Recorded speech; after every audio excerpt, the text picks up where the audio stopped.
আসসালামু আলাইকুম। সলিউশন পাসের পক্ষ থেকে সবাইকে শুভেচ্ছা। আজকে আমরা বেসিক গ্রামার নিয়ে আলোচনা করব। সো আজকে আমাদের বেসিক গ্রামারের টপিক হচ্ছে সাবজেক্ট অ্যান্ড প্রেডিকেট। সাবজেক্ট এবং প্রেডিকেট বলতে আসলে কী বোঝায় দেখেন, এখানে আমরা সাবজেক্ট সম্পর্কে লিখে রাখছি। সাবজেক্ট সাধারণত নাউন অথবা প্রোনাউন হয় এবং এটা সেন্টেন্সের শুরুতে বসে। আমরা সাবজেক্ট চিনব কীভাবে? যেটা হচ্ছে সেন্টেন্সের শুরুতে বসবে, নাউন অথবা প্রোনাউন হবে। ওকে, আমরা দুটো সেন্টেন্স দেখে নিচে লিখে রাখছি। তো আমরা সেন্টেন্স দুটো আসলে দেখি। সেটা হচ্ছে রহিম ইজ রিডিং এ বুক, রহিম একটি বই পড়ছে। আরেকটা সেন্টেন্স হচ্ছে হি ইজ টেকিং সাম মানি, সে কিছু টাকা নিচ্ছে।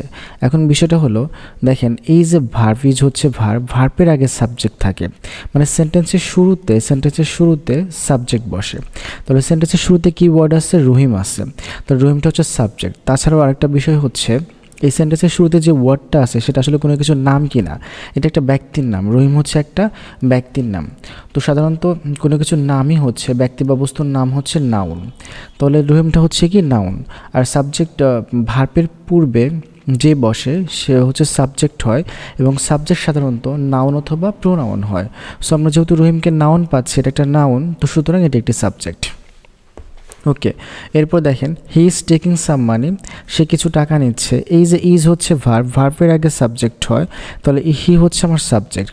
এখন এই সাবজেক্টটা নাউন নাকি প্রোনাউন? ওকে, আমরা এইটা একটু প্রমাণ করে দিই। সেটা হচ্ছে কোনো কিছুর নাম হচ্ছে, কোনো ব্যক্তি বা বস্তুর নাম হচ্ছে নাউন, আর ওই ব্যক্তি বা বস্তুর পরিবর্তে যে ওয়ার্ডটা ব্যবহার করা হয় সেটা হচ্ছে প্রোনাউন। তাহলে রহিমের পরিবর্তে বা যে কোনো মানুষের নামের পরিবর্তে আমরা কী ব্যবহার করতে পারি? হি ব্যবহার করি। যে কোনো পুরুষ মানুষের নামের পরিবর্তে আমরা হি ব্যবহার করি। তাহলে হি ইজ টেকিং সাম মানে এখানে হিটা হচ্ছে প্রোনাউন, আর হি যেহেতু প্রোনাউন তার মানে এটাই হচ্ছে আমাদের এই সেন্টেন্সের সাবজেক্ট। ওকে, এরপর দেখেন একটা সেন্টেন্স আসলে এই আমরা যে উপর দুটো সেন্টেন্স দেখলাম, এটা রহিম ইজ রিডিং এ বুক এবং হি ইজ টেকিং সাম মানি, এগুলো যে সেন্টেন্স, তো আসলে সেন্টেন্সের আসলে কী কী বিষয় থাকে সেখানে হচ্ছে আমরা এখানে দেখাচ্ছি। দেখেন একটা সেন্টেন্সে কী কী বিষয় থাকে। দেখেন একটা সেন্টেন্সের সাধারণত তিনটা বিষয় থাকে। বিষয়টা হলো একটা সেন্টেন্সের মধ্যে অবশ্যই সাবজেক্ট থাকা উচিত এবং ফাইনাইট ভার্ব থাকা উচিত এবং এ কমপ্লিট থট থাকা উচিত। আচ্ছা, একটা সেন্টেন্সের শুরুতে যা থাকে সেটাকে আমরা সাবজেক্ট বলি, এবং সাবজেক্টের পরেই যে ভার্ব, যে শব্দটা আসে বা যে ওয়ার্ডটা আসে সেটা হচ্ছে ভার্ব। সাবজেক্টের পরে যে ভার্বটা পাই আপনার সেটাকে ফাইনাইট ভার্ব বলা হয়।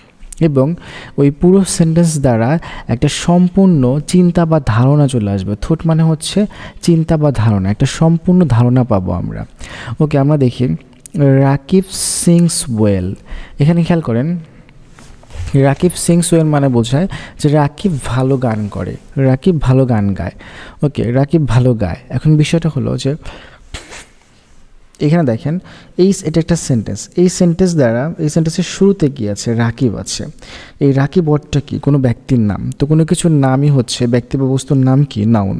তাহলে হচ্ছে এই রাকিব শব্দটা হচ্ছে নাউন। তাহলে সেন্টেন্সের শুরুতে নাউন বা প্রোনাউন থাকলে সেটাকে সাবজেক্ট বলা হয়। তাহলে আমরা একটা সাবজেক্ট পেয়েছি। সেন্টেন্সের শুরুতে নাউন বা প্রোনাউন থাকলে, সেন্টেন্সের শুরুতে নাউন বা প্রোনাউন থাকলে সেটাকে সাবজেক্ট বলে। তাহলে আমরা একটা সাবজেক্ট খুঁজে পেয়েছি, রাকিব। ওকে, এরপরে সাবজেক্টের পরে যে ভার্বটা দেখতে পাবো, দেখেন সিং মানে গান করা, যে ভার্বটা দেখতে পাবো সেই ভার্বকে বলা হয় ফাইনাইট ভার্ব। সাবজেক্টের পরে যে ভার্বটা দেখতে পাবো সেটাকে বলা হয় ফাইনাইট ভার্ব। তাহলে আমাদের সিংসটা হচ্ছে ফাইনাইট ভার্ব। তাহলে সাবজেক্ট পাইলাম এবং ফাইনাইট ভার্ব পাইলাম। এরপর দেখেন এই পুরোটার অর্থ যদি আমরা দেই, সেটা হচ্ছে রাকিব কোন জিনিসটা ভালো করে?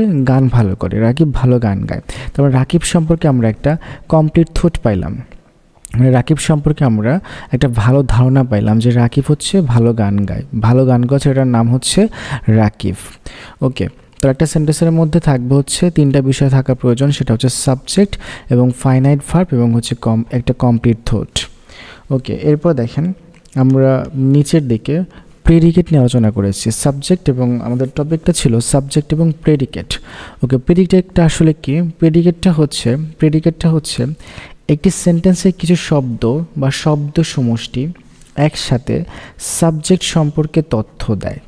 এবং একটা সেন্টেন্সে কিছু শব্দ থাকবে বা একটা শব্দ থাকতে পারে বা শব্দ সমষ্টি কয়েকটি শব্দ হতে পারে, একসাথে সাবজেক্ট সম্পর্কে কিছু তথ্য দিবে। সেই সব শব্দ বা শব্দ সমষ্টিকে প্রেডিকেট বলে। ওকে, দেখেন Monirul is reading a news paper.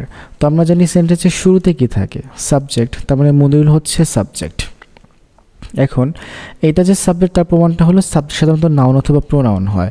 So Monirul কোনো ব্যক্তির নাম, কোনো কিছুর নাম হচ্ছে, কোনো ব্যক্তি বা বস্তুর নাম হচ্ছে নাউন, তাহলে এটা হচ্ছে নাউন। আর নাউনকে কি বলা হয়, সাবজেক্ট বলা হয়। নাউন যদি বাক্যের শুরুতে থাকে তাহলে সেটাকে আমরা কি বলি, সাবজেক্ট বলি। তাহলে মনিরুল হচ্ছে subject. Okay, Monirul is reading a newspaper. Monirul কী করছে, নিউজ পেপার পড়তেছে, একটা সংবাদপত্র পড়তেছে। এখন এই যে একটা সেন্টেন্সে কিছু শব্দ, এখানে কিছু শব্দ আছে, যেমন is reading a news paper, প্রায় 4টা ওয়ার্ড আছে। এই 4টা শব্দ সমষ্টি একসাথে সাবজেক্ট সম্পর্কে একটা কমপ্লিট থট দিচ্ছে, একটা সাবজেক্ট সম্পর্কে একটা পরিপূর্ণ ধারণা দিচ্ছে বা সাবজেক্ট সম্পর্কে কিছু বলে দিচ্ছে। আচ্ছা, মনিরুল সম্পর্কে কী বলতেছে, মনিরুল সম্পর্কে বলা হচ্ছে মনিরুল একটা নিউজ পেপার পড়তেছে। তাহলে যেই শব্দ বা শব্দ সমষ্টি সাবজেক্ট সম্পর্কে কোনো একটা বিবরণ দেয় বা ধারণা দেয়, সাবজেক্ট সম্পর্কে কিছু বলে, তখন সেই শব্দ বা শব্দ সমষ্টিকে বলা হয় প্রেডিকেট। তারপরে মনিরুলটা বাদে বাকি যে অংশগুলো পাবো সবাই হচ্ছে প্রেডিকেট। তো is reading a news paper, এই পুরো অংশটাই হচ্ছে আমার প্রেডিকেট। তাহলে প্রেডিকেটের মধ্যে আমরা কী কী পাইতে পারি, সাবজেক্টের পরে যে প্রথম ভার্বটা দেখতে পাবো সেটা হচ্ছে ফাইনাইট ভার্ব, তার মানে ইজ হচ্ছে ফাইনাইট ভার্ব। আর আইএনজি যুক্ত সকল ভার্বকেই বলা হয় নন ফাইনাইট ভার্ব। তার মানে হচ্ছে ইজ হচ্ছে ফাইনাইট ভার্ব, এরপরে হলো নন ফাইনাইট ভার্ব। এরপর আরও কিছু আছে, যেমন একটা আর্টিকেল দেখতে পাচ্ছি এবং আরেকটা শব্দ, আরেকটা নাউন দেখতে পাচ্ছি, নিউজ পেপার, সংবাদপত্র। সকালবেলা ঘুম থেকে উঠে চায়ের সাথে মানুষ যেটা পড়ে সেটার নাম কি, সেটার নাম হচ্ছে সংবাদপত্র, তার মানে ওটাও একটা নাম। তো কোনো কিছুর নামই হচ্ছে নাউন, তার মানে নিউজ পেপারটা কি, নাউন। আর তাছাড়া আর্টিকেলের পরে সবসময় নাউন বসে, আর্টিকেলের পরে সবসময় কি বসে, নাউন বসে। এই হচ্ছে আর্টিকেল, নিউজ পেপার হচ্ছে নাউন। তাহলে এই যে আমরা অনেক ধরনের ওয়ার্ড পাচ্ছি, যেমন ফাইনাইট ভার্ব পাইলাম, নন ফাইনাইট ভার্ব পাইলাম, এবং আর্টিকেল পাইলাম, এবং শেষে একটা নাউন পাইলাম। এই সকল শব্দ বা শব্দ সমষ্টি কে একত্রে আমরা কি বলবো, প্রেডিকেট বলবো। তাহলে প্রেডিকেট কী কী হতে পারে, প্রেডিকেট ফাইনাইট ভার্ব হতে পারে, প্রেডিকেট নন ফাইনাইট ভার্ব হতে পারে, প্রেডিকেট অবজেক্ট হতে পারে। যেমন অবজেক্ট বলতে বোঝায় যে নাউন বা প্রোনাউন সেন্টেন্সের শেষে থাকে তখন সেটাকে অবজেক্ট বলা হয়, মানে ভার্বের পরে থাকে। যে নাউন বা প্রোনাউন ভার্বের পরে থাকে তাকে অবজেক্ট বলা হয়। দেখেন, তাহলে ফাইনাইট ভার্ব পাইলাম, নন ফাইনাইট ভার্ব পাইলাম, এই যে একটা অবজেক্ট পাইলাম, এই নিউজ পেপার একটা অবজেক্ট পাইলাম, এবং এক্সট্রা আরও অ্যাডভার্বও থাকতে পারে, যদিও আমাদের সেন্টেন্সের মধ্যে কোনো অ্যাডভার্ব ছিল না। সো এই সবাইকে একত্রে কী বলা হয়, প্রেডিকেট বলা হয়। এটাই হচ্ছে আমাদের সাবজেক্ট এবং প্রেডিকেট। এরপরে দেখেন আরও কিছু বিষয় আমাদের আলোচনা করা হয়েছে, সেটা হচ্ছে সাবজেক্ট এবং এজেন্ট।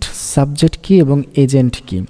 আচ্ছা দেখেন, দুটো সেন্টেন্স আমরা লিখে রাখছি, সেটা হচ্ছে দ্য বুক ইজ রিটেন এবং I am writing a book. The book is written, the book is written, আর এখানে আই অ্যাম রাইটিং এ বুক। আচ্ছা, সেন্টেন্সের শুরুতে যে থাকে, সেন্টেন্সের শুরুতে কি দেখেন, ভার্বের আগে ইজ হচ্ছে ভার্ব, ভার্বের আগে কি আছে, দ্য বুক আছে। ওকে, ভার্বের আগে যা থাকে এবং যা দিয়ে সেন্টেন্স শুরু হয়, দ্য বুক দিয়ে সেন্টেন্স শুরু হয়েছে, সেটাকে বলা হয় সাবজেক্ট। তার মানে আমাদের দ্য বুকটা হলো সাবজেক্ট। আর তাছাড়া বই কি, বই হচ্ছে কোনো কিছুর নাম, তার মানে কি, নাউন। তার মানে দ্য বুকটা, আর্টিকেলের পরে কি বসে, এই যে আর্টিকেল দ্য, আর্টিকেলের পরে কি বসে, নাউন বসে। তাহলে দ্য বুকটা হচ্ছে আমাদের, এই বুকটা হচ্ছে যেহেতু আমাদের নাউন, তার মানে হচ্ছে ভার্বের আগে বসছে, সেন্টেন্সের শুরুতে বসছে, এই জন্য এটাকে সাবজেক্ট বলা হয়। তাহলে দ্য বুকটা হচ্ছে আমাদের সাবজেক্ট। ওকে, এই যে এম ইজ আর, এটা কি অক্সিলারি ভার্ব, মানে ভার্ব। ওকে, মানে ফাইনাইট ভার্ব। এই ভার্বের আগে যে ওয়ার্ডটা থাকে সেই ওয়ার্ডকে কী বলা হয়, সাবজেক্ট বলা হয়। আচ্ছা, সাবজেক্ট কী হতে পারে, কোনো কিছুর নাম হতে পারে বা নামের পরিবর্তে কোনো শব্দ হতে পারে।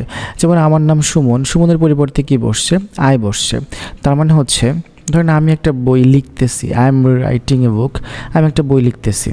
তো সেই ক্ষেত্রে আমার নামের পরিবর্তে সুমন না ব্যবহার করে কী ব্যবহার করা হয়েছে, আই ব্যবহার করা হয়েছে। তো নামের পরিবর্তে যে ওয়ার্ডটা ব্যবহৃত হয় তাকে প্রোনাউন বলা হয়। তাহলে আইটা হচ্ছে আমাদের প্রোনাউন। সো আমাদের সাবজেক্ট হতে পারবে কে, নাউন অথবা প্রোনাউন। সাবজেক্ট হতে পারে হচ্ছে নাউন অথবা প্রোনাউন। তো এখানে দ্য বুকটা হচ্ছে নাউন এবং আইটা হচ্ছে প্রোনাউন। এখন খেয়াল করতে হবে যে দুটোই তো আমরা সাবজেক্ট পাইলাম, কিন্তু এই দুজনের মধ্যে যে কোনো একজন হচ্ছে এজেন্ট এবং একজন শুধুই সাবজেক্ট। ওকে, সাবজেক্ট কখন এজেন্ট হতে পারে সেটা আমরা দেখি। সেটা হচ্ছে আমাকে খেয়াল করতে হবে যে মূল যে ভার্বটা এটা হচ্ছে অক্সিলারি ভার্ব অ্যাম, মূল ভার্ব হচ্ছে কি রাইট, রাইট মানে হচ্ছে লেখা। সো মূল ভার্বের সাথে কি ইউজ করা হয়েছে, আইএনজি ইউজ করা হয়েছে, রাইটিং। ওকে, আমরা মূল ভার্বের মিনিংটা দেখি। সেটা হচ্ছে এই রাইট মানে কি লেখা, এই বই লেখার কাজটা কে করতেছে, আই করতেছে। তার মানে আই এম রাইটিং এ বুক, আমি একটি বই লিখতেছি। তার মানে এই লেখার কাজটা, এই মূল ভার্বের কাজটা আই করতে পারতেছে। আচ্ছা, ভার্বের কাজটা যদি সাবজেক্ট করতে পারে তাহলে সেই সাবজেক্টকে সাবজেক্ট এবং এজেন্ট বলা হয়, সাবজেক্ট এবং এজেন্ট বলা হয়। এরপর দেখো দ্য বুক ইজ রিটেন, এখানে খেয়াল করো এই যে দ্য বুক, এই যে রাইট মানে কি লেখা, এই লেখার কাজটাই সাবজেক্ট কি করতে পারবে, বই কি নিজে নিজেকে লেখে না। দ্য বুক ইজ রিটেন মানে বইটা লেখা হয়েছে কাউকে দ্বারা, মানে কোনো একটা লেখক দ্বারা। তার মানে এই সাবজেক্ট বই, বই কখনো রাইট লেখার কাজ করতে পারে না, বই কখনো লেখার কাজ করতে পারে না। সো বই যেহেতু নিজে নিজেকে লেখে না, মানে বই এই মূল ভাবের কাজটা করতে পারতেছে না। সাবজেক্ট যখন মূল ভাবের কাজটা করতে পারবে না তখন সেটাকে শুধুই সাবজেক্ট বলা যাবে, এজেন্ট বলা যাবে না। তাহলে আমরা ক্লিয়ার হয়ে গেলাম যে কোনটা সাবজেক্ট কোনটা এজেন্ট। এখানে দেখো আমাদের হচ্ছে লিখে দেওয়া আছে সাবজেক্ট যদি মানে বাক্যের শুরুতে যে নাউন বা প্রোনাউন থাকবে সেই সাবজেক্টটা যদি ভার্বের কাজটা করতে পারে তাহলে তাকে সাবজেক্ট কিন্তু এজেন্ট বলে। সাবজেক্ট বলবো কিন্তু সেটা আবার কি এজেন্ট। ওকে, আমরা যদি না কাজ করতে পারে তাহলে শুধুই সাবজেক্ট বলবো, এজেন্ট বলতে পারবো না। ওকে, এরপর দেখো আমরা একটা কুইজ রেখেছি, তোমরা এই কুইজটার অ্যান্সার কমেন্টে লিখে দিবে। সেটা হচ্ছে দিস কোয়ালিটি মানে এই গুণ is considered to be good, মানে ভালো হিসেবে বিবেচনা করা হয়। একজন মানুষের অনেক ভালো ভালো গুণ থাকে, যেমন সত্যবাদিতাও একটা ভালো গুণ। তো এই যে কোনো গুণ হতে পারে। তো this quality is considered to be good, তো এই সেন্টেন্সের মধ্যে এই দিস কোয়ালিটি আমরা দেখতে পাচ্ছি এটা হচ্ছে সাবজেক্ট, কারণ হচ্ছে এটা কি, এটা হচ্ছে ইজের পূর্বে বসছে। আর কোনো একটা ওয়ার্ডের শেষে টিওয়াই থাকলে সেটাকে নাউন বলা হয়। এটা একটা ওয়ার্ডের স্ট্রাকচার দেখে বোঝা যায় যে যদি আমরা এভাবে মুখস্থ করি যে হচ্ছে লাস্টে ওয়াই থাকলে বা টিওয়াই থাকলে তখন সেটাকে আমরা নাউন বলি। ওকে, সো এটা হচ্ছে একটা নাউন। তাছাড়া কোয়ালিটি মানে হচ্ছে গুণ, কোনো কিছু গুণ আমরা একটা নাম ধরে নিলাম যেটা গুণ। সো এই যে এই দিস কোয়ালিটি মানে এই গুণটা, সো এই গুণটা মানে এটা একটা সাবজেক্ট। তো এই সাবজেক্টটা আসলে শুধু সাবজেক্ট নাকি এজেন্টও? আচ্ছা, এটা সবাই হচ্ছে কমেন্ট করে দিবা। আজকে এ পর্যন্তই, ধন্যবাদ সবাইকে।